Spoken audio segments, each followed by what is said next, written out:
Good morning, everybody. So I wanted to share a little bit about some of my favorite tools that I use when I'm painting. I don't do the same thing all the time. I am very intuitive when it comes to painting. When it comes to deciding what I'm going to paint, I really just kind of go with what I feel at the moment. So that means, I might paint more realistically sometimes. I get the urge to do that occasionally. You've seen maybe some of my birds and things like that. But my favorite way to create is just no expectation, no plan, just putting it out there on the paper and seeing what happens. Hey from Phoenix. Excuse me. So that's what I'm going to talk about, what I use when I do that this morning. Usually the first thing that I do is get something down on my canvas or my paper just to get rid of the white. It just gets me warmed up, helps me kind of loosen up, and just gets you past that fear of the blank canvas or paper. So one of the things that I like to use when I do that is charcoal sometimes. So I have my big fat great big charcoal. It makes really fun marks. Or sometimes I use, like the regular little squares of compressed, or vine or willow charcoal makes a super soft, like a super soft mark that's just really feels good, especially on paper. Really, I prefer to paint on paper rather than canvas. I don't love that feel of the threads on the canvas, and if I'm going to use a canvas, most of the time I'll gesso over it to give it some texture and to cover up those threads.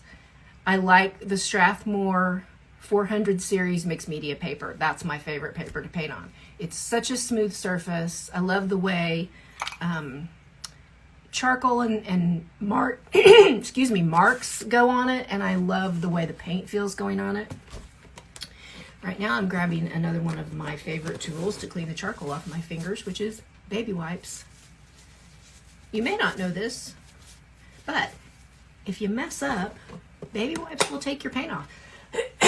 Excuse me, I'm croaky this morning. You have to be careful because sometimes it'll take off more than you want, but it'll even take off dried paint sometimes. So keep those baby wipes on hand. That's a studio staple. Okay, so charcoal is one way that I start. Another thing that I cannot create without, one of my very favorite things, is the Stabilo Marxall pencils.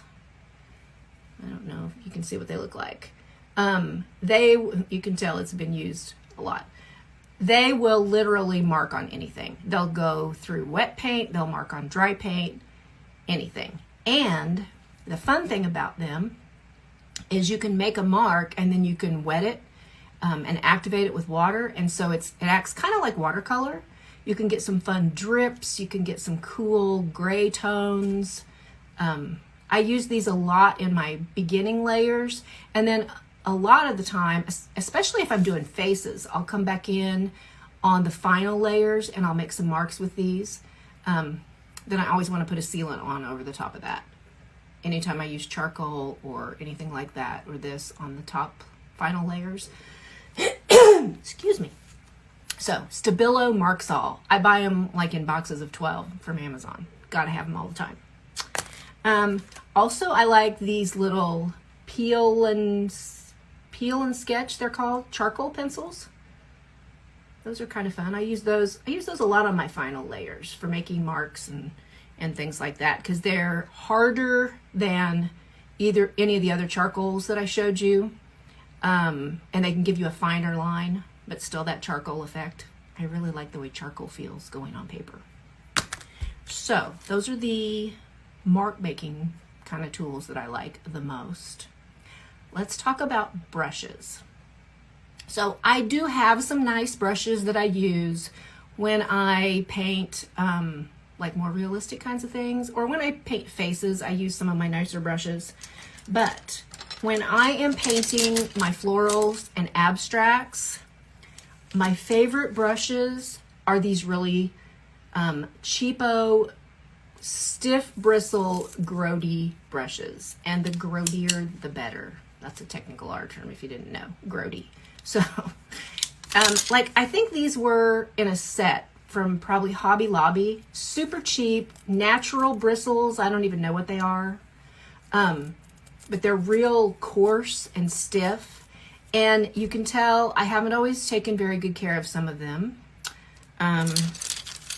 but that's okay. For one thing, they're super cheap, but I love it when they get like this, because you know they started out nice and sort of, well, let me find one that's okay. This one's not so old, you know, it's still in decent shape, and it's good still. I like it, but I have all these different types and sizes from all the hard use that they've taken, like these little bitty skinny ones.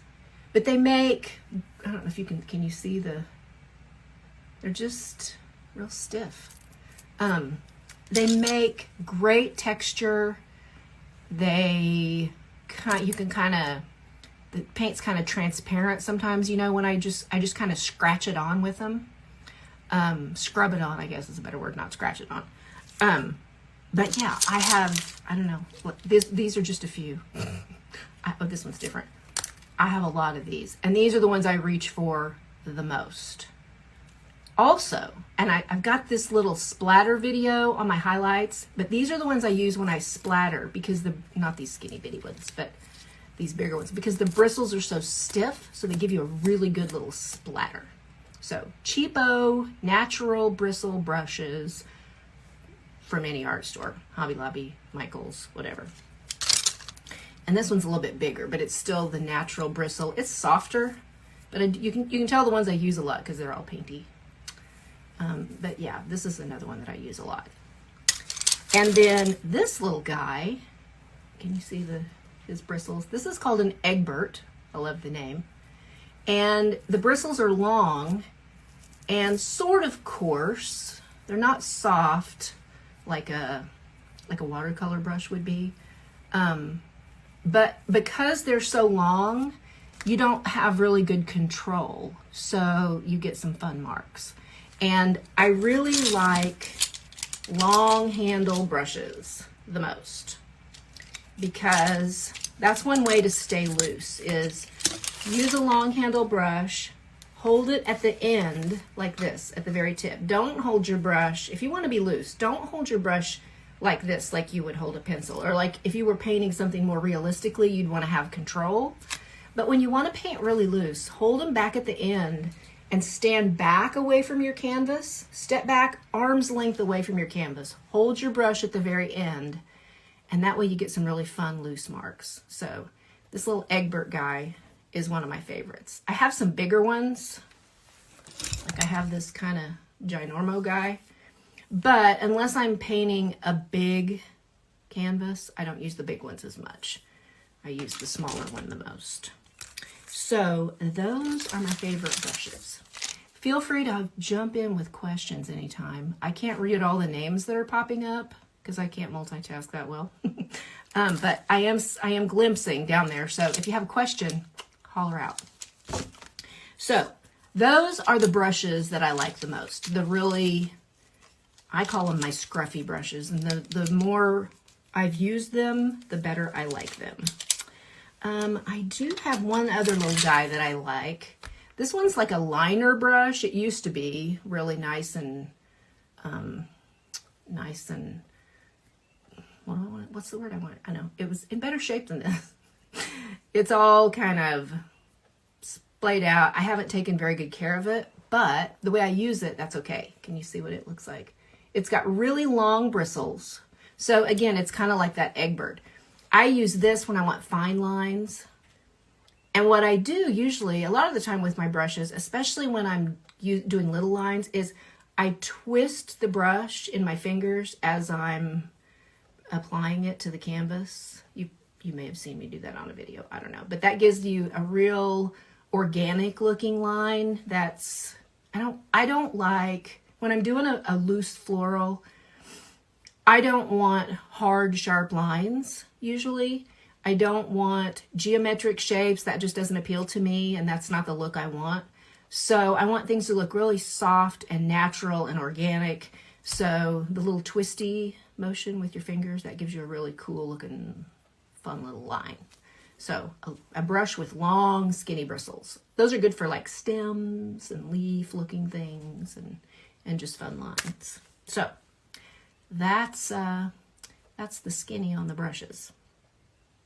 So let's talk about palette knives. You know, if you've seen very much of my art, you know I love texture, love lots of texture.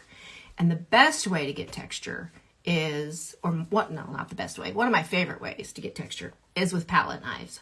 Usually, the way I paint now most of the time, I don't use my knives as much while I'm painting, as I'm building up the layers, but on the final layer, then I'll come in with the palette knife and I'll just hit it a little bit with the knives. I'm going to stop here for a second.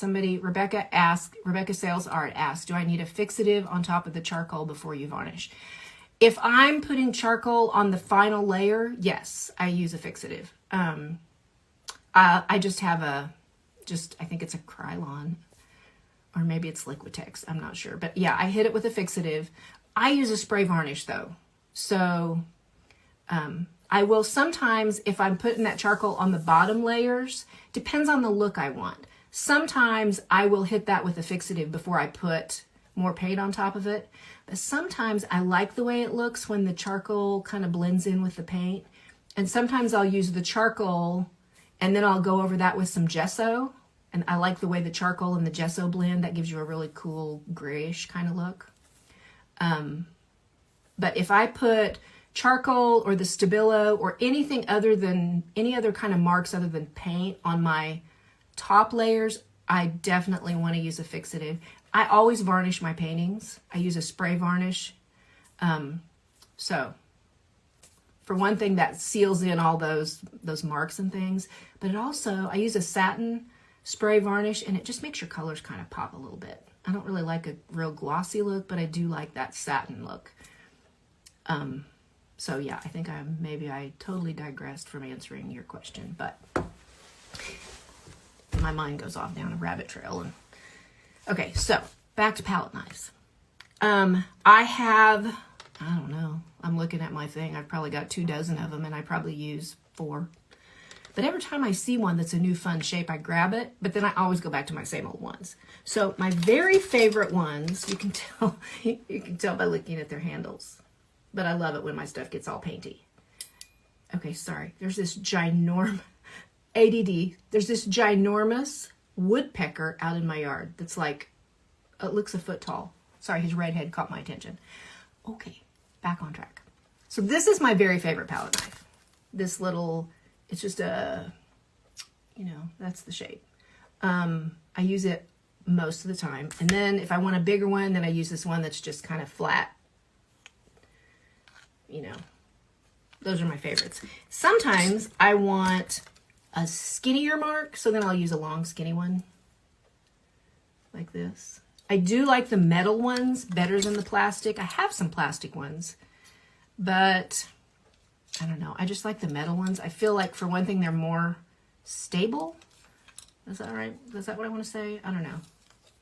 Firm. They give me a firmer to the touch. I don't know. But I like the metal ones better. They're sharper, for one thing. So you can get a better, it just applies better.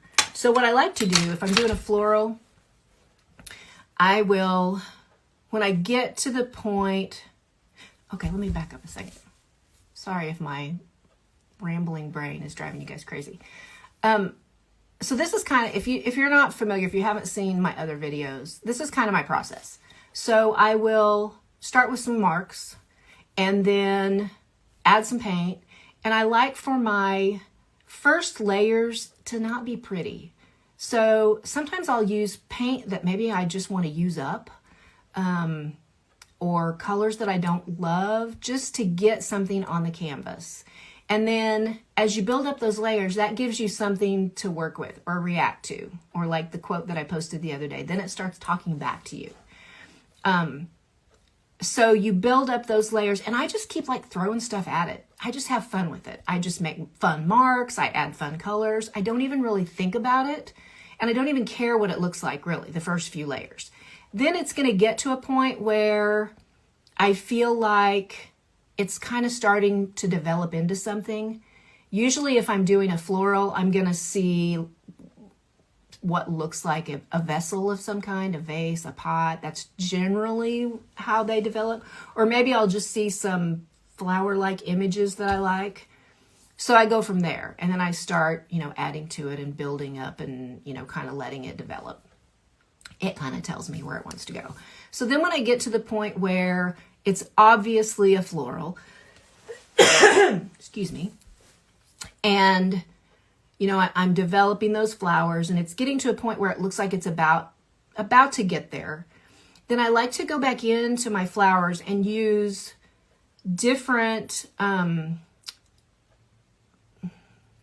shades, like different tints, I guess I'd say. Like I want to add, my darker layers are on the bottom, and I want to add a little white or add a little something mixed with those colors and add just a little bit to the top layers to give it some depth. So it might be a deep red on the bottom, and then I add a little brighter red, and then maybe I mix that red with a little white, and then it's sort of pinkish. But all those layers of color, and if the color gets lighter with each layer, that just adds depth and makes it more interesting to look at. So I do those final layers with my knives, and I'll just come back through and just like kind of swipe at it and not make it really, I don't want to cover up the flower. I just want to kind of highlight. But the palette knives just give it, I don't know, I just love the way that looks. And then when it dries, I'm using heavy body paint. And so when it dries, then you've got texture and you've got those layers of color, and it's just, I just love it. It's fun. So palette knives, something I can't really do without. This big baby I found at a flea market, and I think it's like a little cement trowel, but it's big. I mean, you can see how big it is.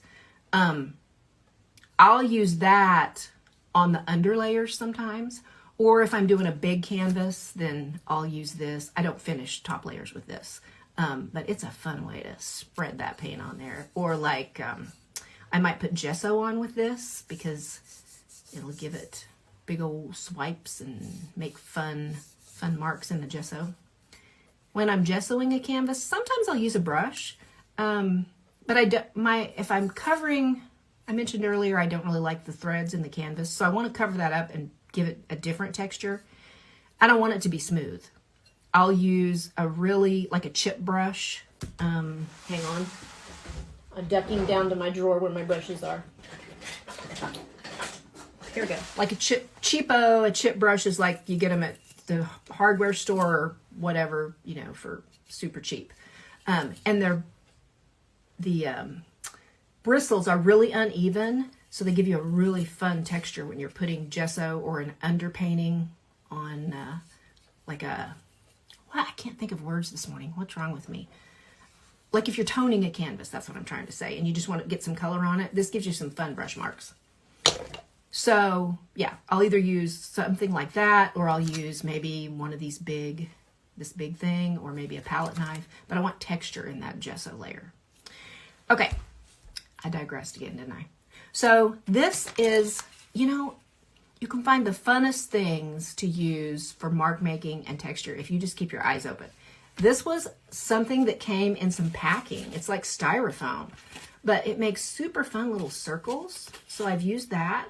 A toilet paper roll also makes really fun marks. You can use it round, you can squish it. So that's a great thing. I don't have one on hand at the moment. You can use them a few times, then they get icky. But I've had this thing for, I don't know, a year or two. And I just, sometimes if it gets real crusty and hard, I just trim the end off. Sometimes instead of regular brushes, I like to use these little foam craft brushes. They give you just a completely different look.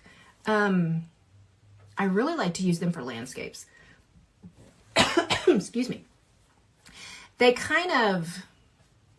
give you a soft, blendy kind of look. Is that a word? if you want to see an example of kind of what they look like, I did a video. It's on my YouTube, I think. I did 4 little landscapes, did the same setting 4 different ways, and the one that I used these, I just love the way it looks. So that kind of gives you an idea of paintbrushes versus palette knives versus foam brushes. So these are super fun for those first layers. I don't finish one with these usually, but they give you some fun marks with the first layers. Okay, these little guys, I don't know what you call these, but I bought them at like Michael's or Hobby Lobby, and they're like rubber spatulas, but they're great for applying gesso, or you can go back in and make marks, or you can scrape paint off, scrape through the layers. Also, the handy dandy credit card, I'll show you the back side. You know, you can put paint on. If I'm collaging, I always use one of these to smooth it out, you know, after I put the glue on. You can make marks, you can scrape, and I also cut some of them up into little, so I have smaller sizes. So like if you want little lines, you can dab it on with your little cut up pieces, whatever size you want. So love to find free things to make art with.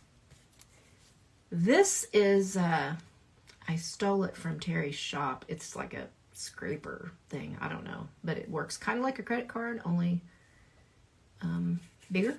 So that's a fun thing. Look around your house, see what you can find. Also, Harbor Freight has lots of fun tools and things that you wouldn't expect to be art supplies. Like, I don't know if I have it. I've got like a little wire brush. It's not close, I won't get up and get it. A little wire brush that makes fun marks. Scrapers. You can find all kinds of fun things at Harbor Freight.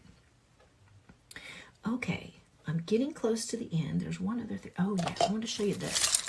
This was I think it was like off of a bag of oranges or something. And it makes super fun marks. It's like really cool texture. So you can either put it on and paint over it, or you can dab it in the paint and press it on and then keep doing that. And so you get different amounts of paint. That was really fun. You can tell I've used that a lot. Another fun trick is take a piece of wax paper or saran wrap or plastic wrapper off of a canvas or whatever, some type of paper that won't absorb your paint. Press this on. I like to do it when I'm about done with the paint that's on my palette, and I'll put this on my palette and lay it down and press it and then print it like a monoprint kind of thing. Press it onto your canvas and rub it. Or you can put it against one part of your canvas and then move it and, you know, move it all around. And that gives you some really fun, organic looking marks because you don't know what it's going to look like, which is what the fun is. Okay, not a painting tool, but handy dandy item. I have arthritis in my hands, and sometimes I have trouble opening paint tubes, especially if I haven't opened them for a long time and they're really crusty. This is a piece of shelf, like shelf liner, drawer liner, and I just cut it. It's like rubbery. Cut it, and I keep that in my paint drawer. Pop open those paint lids. That's a good tip. One more thing that I think, I've got all my stuff laid out here so I didn't forget anything. Oh, I forgot this. Bamboo skewers. They are so fun for carving in, making, I'm making you dizzy. Carving into where you've painted, scratching in. Sometimes I'll go through and scribble in words into my paint that's still wet, or I'll dip these in ink. I like to use acrylic inks sometimes. I'll dip these in ink and then kind of write, so it gives you a real irregular, uneven kind of look, which I like. So bamboo skewers, another cheap thing you can maybe raid from your kitchen. Okay, I think this is the last thing. I don't, sometimes I use paint right out of the tube, but not a lot. Usually I just mix it on my palette. And sometimes I'll get a color and I really like it, or I've mixed up a lot more than I need. And I just keep these little, I ordered these from Amazon. They're just little condiment containers. And then if I have leftover paint, I can stick it in those and put the lid on. It won't last forever, but it lasts a really long time. So if you end up with a surprise color or a color that you really like, or you just want to make up some extra, you can just put them in these little things, and then they're handy. So, I have babbled on probably long enough. If you guys, I'm going to look back through and see if there's any questions, but if you have questions later, shoot me a DM, and I will reply and answer your questions. I'm looking back through here to see if there's any questions that I missed. Lots of people jumped in. Hey, I'm so glad you all came. Thank you so much. I hope it was helpful. Hope you learned something. Hope you got a tip or two maybe that's something you might want to try. My best advice is grab something and try it and see what it looks like. If you don't like it, cover it up. It's only paint. All right, I'm going to get off of here. I hope you guys have a great day and happy painting.